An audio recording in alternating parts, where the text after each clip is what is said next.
Hi, hello, welcome to or back to my channel. So today I'm finally going to be doing my April wrap up. This is kind of late, it's literally the 13th of May right now, but if you follow me on social media or anything like that, you'll know that I have not been very well for like the past week or so. My skin has been really badly flaring up. I have severe eczema at the moment, trying to find something that'll help it, but I don't know, it was a really bad flare. It was making me really ill. I was literally sleeping all the time. I'll put pictures up. So I haven't really been reading, I haven't been filming. I'm literally in the middle of a reading vlog that I had to take a pause from, which made me very sad because I was enjoying the book that I was reading. It's just, when my skin gets like this, I just cannot enjoy things because I'm so uncomfortable, and it does make me feel extremely ill. So I do apologise for that there's been no content, but I'm back now and hopefully I'll stay, hoping that my skin don't flare up like that again. I haven't had a flare up that bad in ages. If you watch my channel you know that my skin's up and down all the time, but it's never been this bad since like a year ago. So yeah, fingers crossed it don't get like that again. But yeah, today we are going to be doing my April wrap up, which I read 5 books in April and it was actually quite a good reading month. I enjoyed all the books I read. I hope you all enjoyed. Give it a big thumbs up, subscribe, and let's get into it. So the first book I read in April was Love on the Brain by Ali Hazelwood. I've finally read another Ali. I'm so happy. Really enjoyed this book. It was so fun. I love Ali Hazelwood and I love her witty banter. It's about Bea and Levi, and basically Bea and Levi have had this kind of tumultuous relationship throughout their careers. Bea feels like Levi hates her. Levi feels like Levi's very uncomfortable around Bea, but not for the reason that Bea thinks he is. As you can probably tell what I'm getting at. The way he comes off very standoffish. He comes off very rude, but that's because he's trying to avoid her. Bea ends up getting an offer from NASA to be the lead on a neuroengineering project, but then when she gets there, she gets to the building where she's going to be working, she finds out that Levi is going to be her co-worker. So as you can imagine, Bea's not very happy about this. She's kind of nervous. She doesn't know how this is going to go because she feels like Levi hates her. She feels like Levi doesn't respect her work and respect what she does, sort of thing. So there's a lot of tension and they have to work together on this project, and there's a lot of things that come into this project, and yeah, it's so good. I don't know if I did the best at explaining this, but please go read it. Anyway, I literally wrote in my journal that only Ali Hazelwood could make me like a character that wears galaxy leggings. Literally, like, that is the most cringiest thing ever, but Ali Hazelwood made me love Bea. Made me love her cringiness and her quirkiness. Like, I just love the way she writes her characters. They're so quirky and fun. And the dynamics, like, yes, it's the same as the Love Hypothesis. The girl's really small, the guy's really huge, the girl's really quirky, I guess, and the guy's really moody, but I just eat it up every single damn time. I love Ali and I can't wait to read more of her books. You literally see how much I enjoyed this book because my review didn't fit on 2 pages. I had to add more. But I'm not going to go too much into it because then this video will be too long, but just know that I really enjoyed this. I really enjoyed the relationship. I really enjoyed the characters. I loved the science world as well. Even though I didn't fully understand it, I still really loved it. I feel like Ali writes it in a way where it's not too in-your-face science and it is more focused on the romance, but has these fun elements to it that most romances don't have. Like, I don't read many STEM romances. I feel like Ali was like the first person to make everyone love science worlds and science environments. Like, she's the queen at STEM romances. So yeah, I was expecting to love this and I did. I gave this a 4 out of 5 stars, so not as good as the Love Hypothesis, but I still did really like it. Next book we have is Practice Makes Perfect by Sarah Adams. I love Sarah so much. This wasn't my favourite book in the world. I ended up giving it a 3.5 out of 5 stars, which is still not a bad rating. Like, it's still a really enjoyable read and I would recommend it to anyone. But I'll get into why it's not a 4 or a 5 in a second, but let me tell you what it's about. This is about Annie Walker, who was in When in Rome. She is the sister of Noah in the first book. You get to know Annie in the first one and you instantly fall in love with her because she's just so endearing and charming and sweet and innocent, and she has a heart of gold. Annie Walker is really struggling in the dating scene. She just is this super awkward, socially anxious girl, and she just cannot navigate that scene, which makes her very relatable. Let's just say, before I got a boyfriend, I was literally Annie Walker, like extremely anxious and awkward around men. But anyway, she ends up making a deal with Will Griffin where he is going to teach her how to date and how to act on dates, teach her how to flirt, which is just such a funny plotline. I thought I was going to enjoy this more than I did, but Will Griffin is the security guard of Amelia in When in Rome. He's like very different to Annie. Like, he's kind of a risk taker, he's a bad boy, he's always got all these women, whereas Annie's this super awkward, anxious girl. So the dynamic between these two is so fun because he makes her super like blush, and it's just, yeah, it's really cute.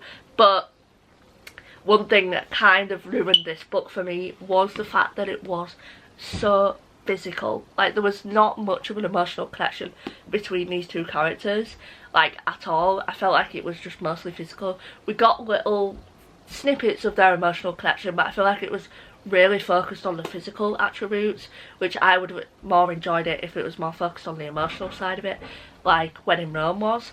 Like, I feel like When in Rome wasn't very physical at all, whereas in this one it felt like that's all it was. But there was a couple cute moments between them that had me like swooning. You know, it's Sarah Adams, she knows how to make you swoon. One thing that I absolutely loved about this story was the fact that we've got so much of Amelia and Noah in it. We got so much of the sisters in it. Like, I feel like these books just have such a good small town in them, have such a good family element in them, and it's just so sweet. This, I think, was my best book of the month, which was Wildfire by Hannah Grace, which I actually enjoyed this more than Icebreaker, which I feel like is a bit of a hot take, but I give this a 4.25 star. This book, I absolutely adored this book. But anyway, this is about Russ and Aurora. They end up having a one-night stand at a party, and Aurora thinks, oh, I'm never going to see him again, it's just a one-night thing. And then Aurora gets to the summer camp, and guess who's there? Russ Callahan. I loved this one. That was such a short synopsis, but I feel like that's all you need to know going into this. Like, that's all I really knew. Russ Callahan, he is one of the best book boyfriends in the world. The things he did for this woman, like, are you kidding me? Just thinking about it makes me blush. Like, he had me literally red-faced. I was that bitten by his character. Something I've wrote in my review, which I think is like probably going to make you want to read this book. These characters are everything. Hannah Grace knows how to make me fall for her characters and her relationships. Her books are so refreshing because there's barely ever miscommunication, and if there is, it's fixed so quickly. I loved in this book that it was poking fun at the miscommunication trap. Like, there's some parts where these two miscommunicate and they're always like, we are not miscommunicators, Russ, we're not a couple in a book. Which, I just love that Hannah does that. Her books are literally so refreshing because if there is, as I've said there, if there is miscommunication, it is fixed so quickly. And I love it. And yes, this book did have miscommunication in it, but it was poked at, which I loved. Literally wrote a whole paragraph about Russ. That's how much I loved his character. Something about Russ, because he's this buff hockey player, but he's so shy and has this heart of gold that just really hits. Like, I just love the fact that he has this exterior where he's super buff and he's a hockey player and you'd expect him to be super confident, but when you meet him, he's this super shy guy, and it just... my heart, I loved him. One thing that made me instantly fall in love with Russ was that he listens to Aurora so much, and he does this one thing. If you don't want to know anything about this book, skip, but he does this thing for Aurora where when Aurora is going into her cabin, he will literally stand there until she has locked the door, so she sees him, and so she doesn't see him leave, because he understands that she has abandonment issues and he doesn't want her to feel like he's abandoning her when he leaves. So he makes sure that she always is the one to shut the door before he walks off, which is such a small yet sweet gesture. Like, as someone that does have has a bit of abandonment issues, you know, I just know for Aurora that probably meant so much to her. And yeah, he just does all these little gestures that are so small but mean so much, which, yeah, if you love acts of service, Russ Callahan is the king of acts of service. Like, this man, he is one of my favourite book boyfriends, honestly. And I loved Aurora. She was super funny, super relatable. I loved her so freaking much. Next thing I wrote was, I loved that Aurora was the wild one and brought Russ out of his shell, and the dynamic was adorable because Aurora was the confident one while Russ was the shy one. They made such a beautiful couple. I loved them so much. Just loved these two. You'd expect with a one night stand trope that it'd be very, very physical, but it wasn't at all. Once they got to the camp, because they had these restrictions that they couldn't break, they built such an emotional and deep connection, and you could really feel it in the pages, and they just really listened to each other, really understood each other. You could tell that they sort of found a home in each other, because you saw throughout every single page that these two characters really built that trust for each other, and these two really struggled to have trust in people, so for them to have that in each other was just the sweetest thing ever. And I really enjoyed that element of the book as well. Loved the fact that they had to try and resist each other even though they had this huge attraction towards each other. It built so much tension. Yeah, I really enjoyed this one. If you loved Icebreaker, you get a couple of snippets of the group in this as well, which I love. The group, the friendship group in this is so fun. Dead Romantics by Ashley Poston, which I think I gave this a 4-star. This was super enjoyable, but please don't go into this book just expecting a romance, because I certainly did, and it disappointed me a little bit because I feel like this book was mostly focused on the grief element. Like, I feel like it was literary fiction with a romance subplot. Even though the romance is very strong in here, I feel like the grief is more of a stronger element to the story, and the character Florence and her journey with grief is definitely the main focus of this story. Florence Day is a ghostwriter for a famous author. She ends up going to her new editor Benji and asks him for an extension, but he says he can't do this. Florence is thinking, well, my life is over because I literally cannot write this last book that she needs to write.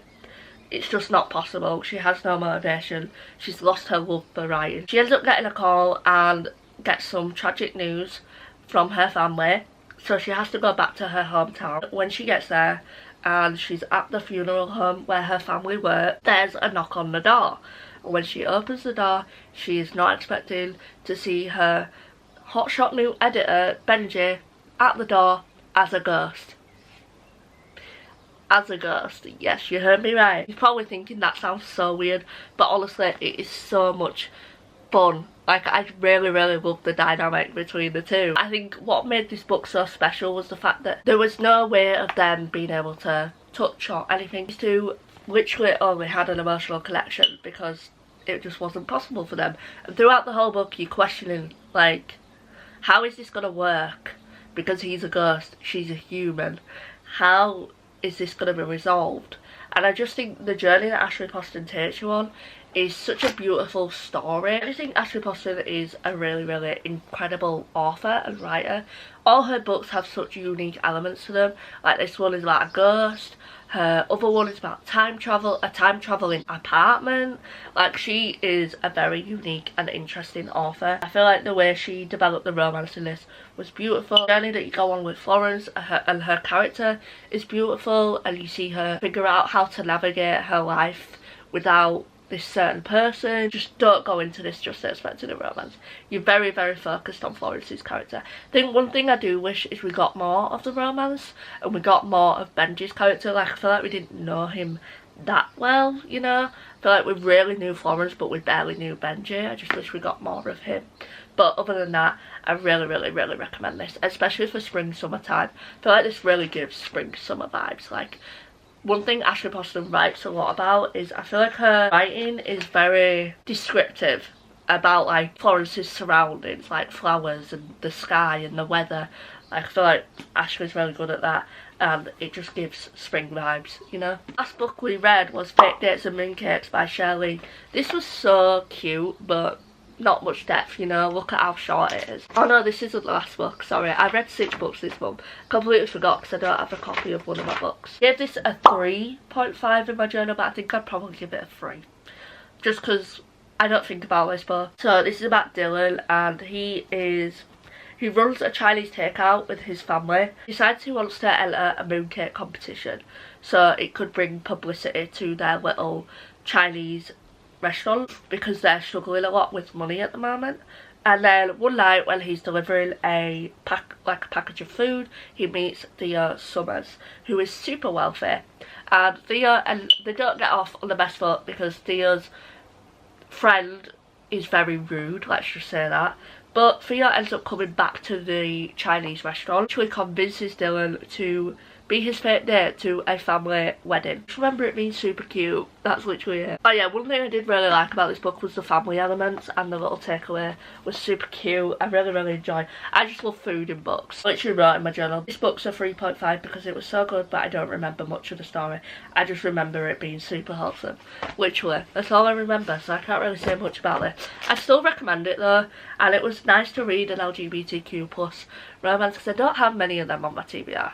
I really should get more of them because I want to read more LGBTQ plus stories, and I really enjoyed this one. One thing that was like probably the best part about this book for me was this little guy here, the corgi.